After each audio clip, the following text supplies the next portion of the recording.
Hey yo, what is up everybody? Trail here from Trail Plays Reborn, and welcome to another episode of Building Amur. Today we are going to be building an Amuran military training outpost.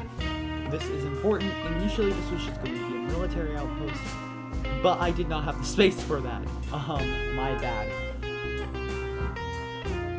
But today I'm also going to be going into the history of the Amuran military,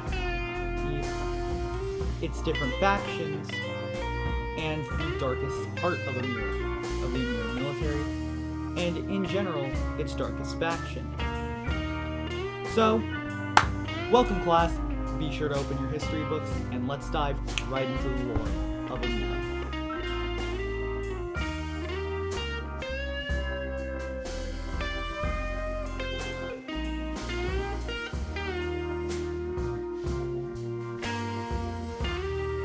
So, in the beginning, the Amerua military was a band of men who initially worked under the demigod Drake in Syria, the son of Anir and the immortal monarch, the king of Amerua.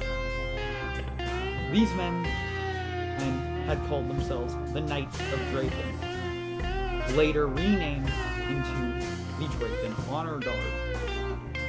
These knights consisted of 3 elves, 2 humans, 6 dwarves.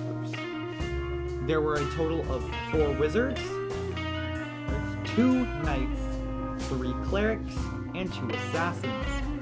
These are very important, as they later figured out the ranking system for these people during a more peaceful time. These assassins were where the darkest side of the Amuran military began, but we will cover that more later. Let us get back into what we covered last video with the Guild War. If you don't remember, the Guild War was a large-scale war fought between the Amuran Kingdom and the villages of Old Amerua. This war was fought because Drafen Syria, or King Syria as I will be calling him from here on, wanted to expand his territory.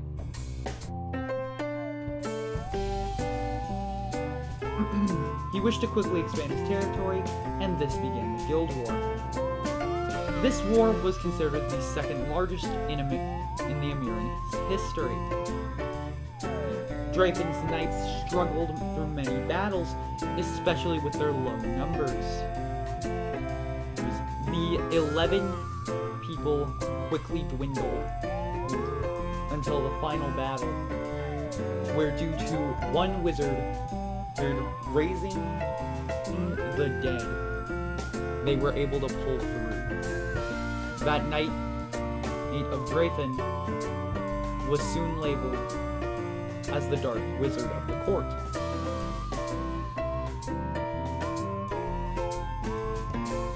In the end, there was one wizard, the Dark Wizard of the Court, one knight remaining, the knight known as Drafen's Defender, one cleric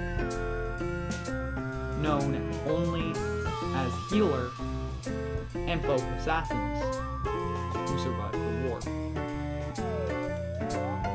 And with the loss of some of the strongest in Amuran history,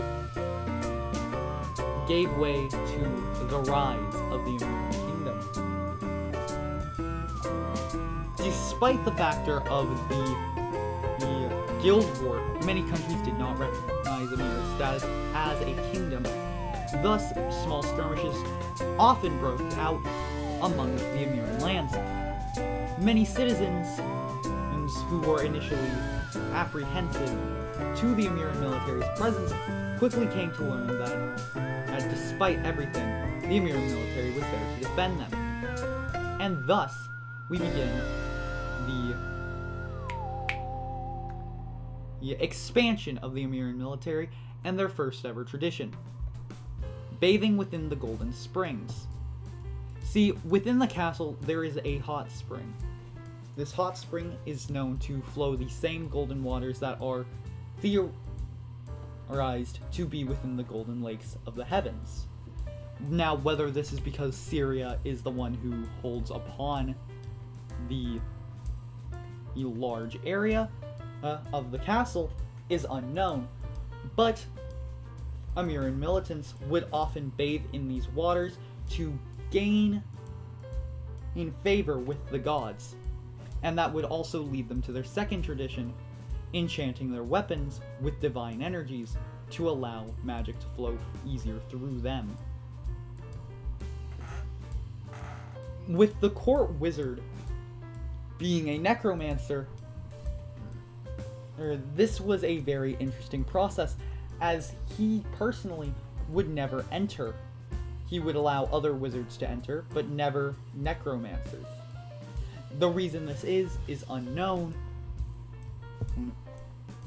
but later on after his death, necromancers would begin to enter those same springs. They would never get their weapons enchanted, though. Just perhaps a relic from an older time. And that brings us to the last portion of our chapter. The darker side of the military, the assassins. More commonly named the Sickle of Amerua. Only 5 members are allowed in at a time.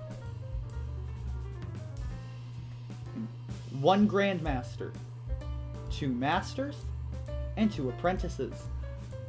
It is said that the name of the group is based upon the same sickle Drafin cut his liver out with to forgive the sins of the Amerun people.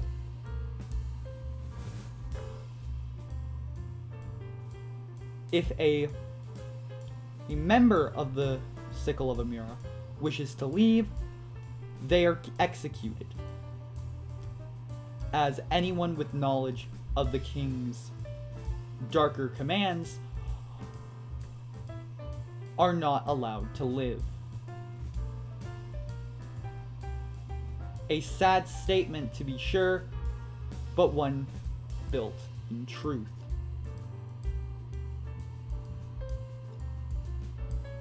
The further you go into Amerun history, you notice that you hear less and less about the sickle.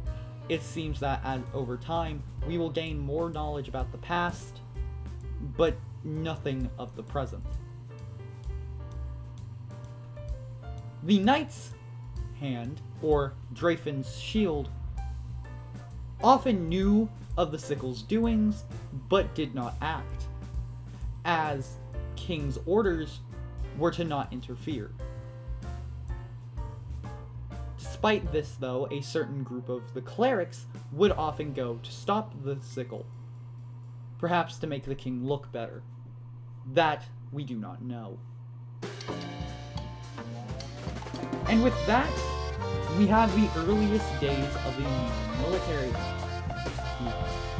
As you can see, I am still working on this, so please enjoy the music. I do enjoy being able to tell you guys about the Amerun more, so I will be doing this more often. I hope you guys did enjoy. If you did, leave a like and subscribe if you are new.